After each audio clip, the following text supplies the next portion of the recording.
বেশিরভাগ বিরোধী বাংলাদেশের 18 কোটি মানুষের তাদের একটি দাবি আজকে আংশিক বাস্তবায়ন করে দিয়েছেন আলহামদুলিল্লাহ।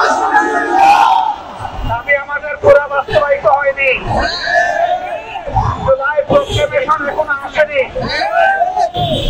বিপ্লবের পূর্ণাঙ্গ ঘোষণা এখনো আমরা পাইনি।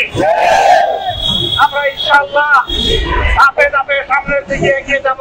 জুলাইকে আমরা হারিয়ে যেতে দেব না, এই জুলাইকেই বুকে ধারণ করে আমরা এগিয়ে যাব। আজও শহীদ পরিবারের গঠিত কমিটিকে নিয়ে আমরা বসেছিলাম, তাদের চোখের পানি আমরা দেখেছি। তারা বলেছে সরকারের কোনো সাহায্য চাই না, আমরা ন্যায় বিচার চাই, উনি হাসিনার বিচার চাই, বিচার চাই,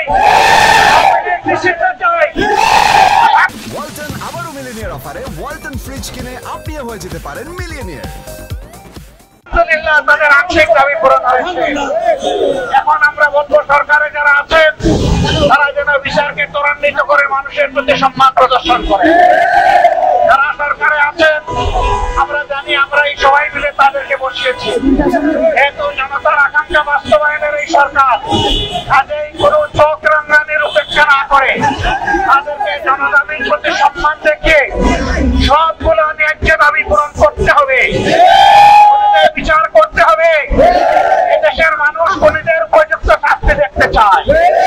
আমরা বলবো না ফাঁসির কাজটা ঝুলাও, কিন্তু যার কপালে ফাঁসির কাজটা আছে তাকে ঝুলাতে হবে। বিচার দেখতে চাই আমরা, অন্যায় বিচারের মাধ্যমে কারো শাস্তি হোক এটাও আমরা চাই না। আবার কেউ যাতে ন্যায় বিচারকে ফাঁকি দিতে না পারে সেটাও আমাদেরকে লক্ষ্য রাখতে হবে। আপনাদের স্বার্থে থেকে যাতে আপনাদেরকে শক্তি যোগাবে ইনশাআল্লাহ, কিন্তু কোনো অন্যায়ের সাথে আপনারা যদি আপোষ করেন এই জাতি আপনাদেরকে ক্ষমা করবে না। আমরা আশা করব তারা কোনো অন্যায়ের সাথে আপোষ করবেন না, তারা ন্যায়ের উপর প্রতিষ্ঠিত থেকে জাতিকে তার অধিকার ফিরিয়ে দিবেন। এই অধিকার ডাকাতরা 15.5 বছরে কেড়ে নিয়েছে, আমরা চাই সেই অধিকার জনগণের হাতে তুলে দিতে। তবে যেন তেন ভাবে কেউ যদি ধামা চাপা দিয়ে কূটকৌশলের আশ্রয় নিয়ে কিছু করতে চান, এই বিপ্লবী জনগণ মানবে না।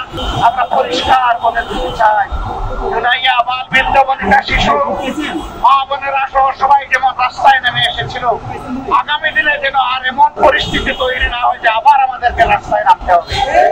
রাস্তায় নামার আগেই দাবিগুলো আমাদেরকে পূরণ করে দিয়ে দিবেন আপনারা। আমরা সেই দিনের অপেক্ষায় থাকলাম। জাতি একবার রক্ত দিতে শিখেছে, সেই জাতিকে কোনো কিছু দিয়ে তো মানা যাবে না। রক্ত আমাদের সন্তানেরা দিয়েছে, রক্ত দেওয়ার জন্য আমরা প্রস্তুত আছি। তারপরে ইনশাআল্লাহ এই জাতির অধিকার মহান আল্লাহর সাহায্য নিয়ে আমরা আদায় করে ছাড়বো।